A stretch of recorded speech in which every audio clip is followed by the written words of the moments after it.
And one of the members of the House of Representatives, Democratic Congresswoman Joyce Beatty of Ohio, joins us now. Congresswoman, welcome, welcome. I know sleep and all of those things are wanting right now, but it has been a very telling, I think, and an important week as a setup for the way the Congress is going to function and the role that Democrats can play, should they choose, in this next Congress.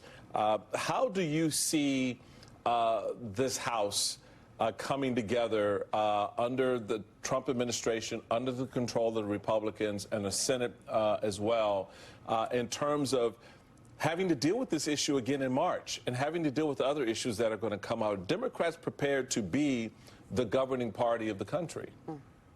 Absolutely. I think what you're going to see in the upcoming year is the same as what you saw last night. Hakeem Jeffries leading. We know that we're in the fight of our life. Democracy is at stake. But what you saw last night was us standing up for the American people. Look, if you look at it as a game, we won. We had a knockout in the first round with bicameral. We had everybody on board.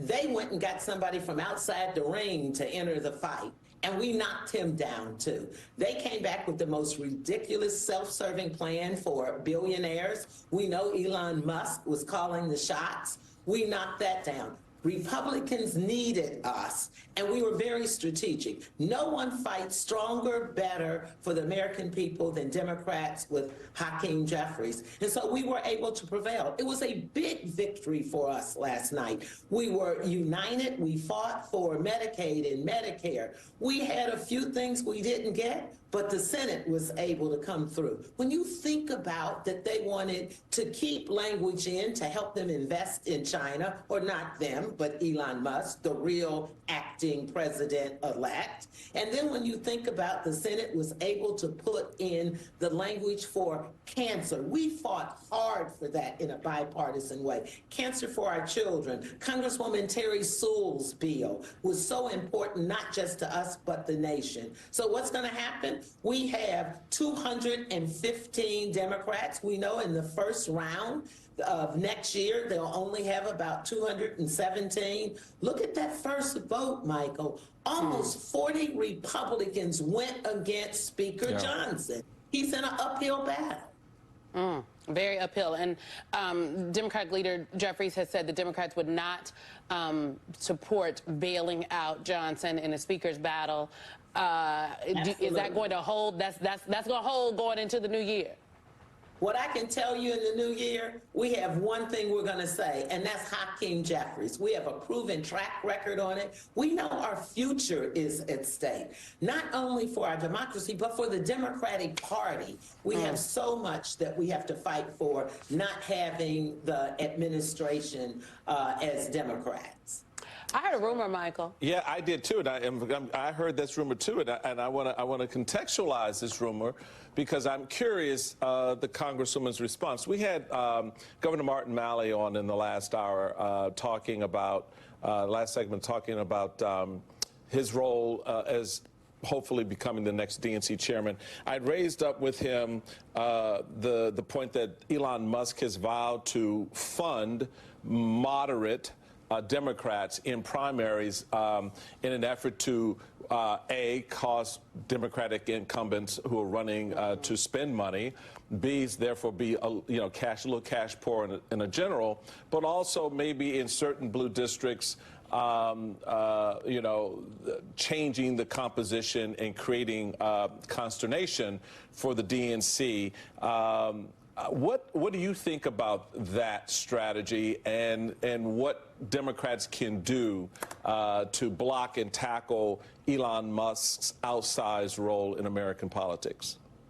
Well, let me just tell you, Democrats are going to stick together, and we have a proven track record. When you look at the frontliners who belong to the Congressional Black Caucus, every one of them won and against the odds. When you look at Ohio with those who were in a fight for their life, we won. So we're ready, and we're not going to be bought out, because it has been proven that money is not the only factor. People have won against that. Look at our largest state in the country. Karen Bass went up against a multimillionaire and won. Right here in Ohio and across our states, Democrats were able to prevail against those who only wanted to put money in. Now, the seats that we lost, someone will say, look to North Carolina. That was because of gerrymandering, not because of money. We're ready for their tactics. We've proven them wrong before. We just did on the biggest thing we could do. We did not have a vote on the debt ceiling. And so I can tell you we're ready for the fight. You're going to see a strong party come out with strong leadership, because when we're in the battle, we're in it to win. And I'm going to be a part of that.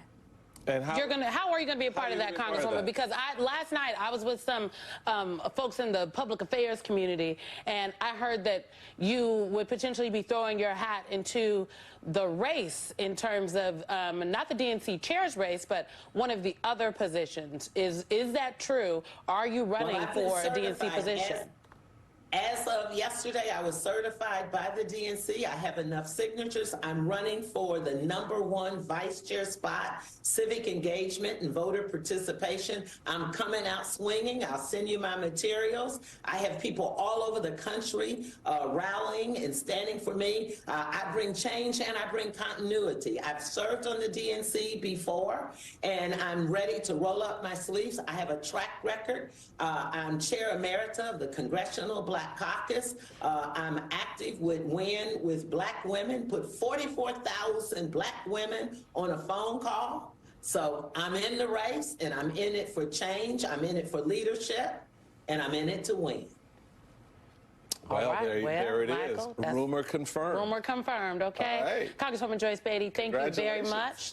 We'll be talking to you again very soon, because we are very interested in this DNC chair's race. Yes, we are. Next, Michael, you know, Democrats, they're already working to expand that congressional map in 2026. We're going to get into it. This is The Weekend.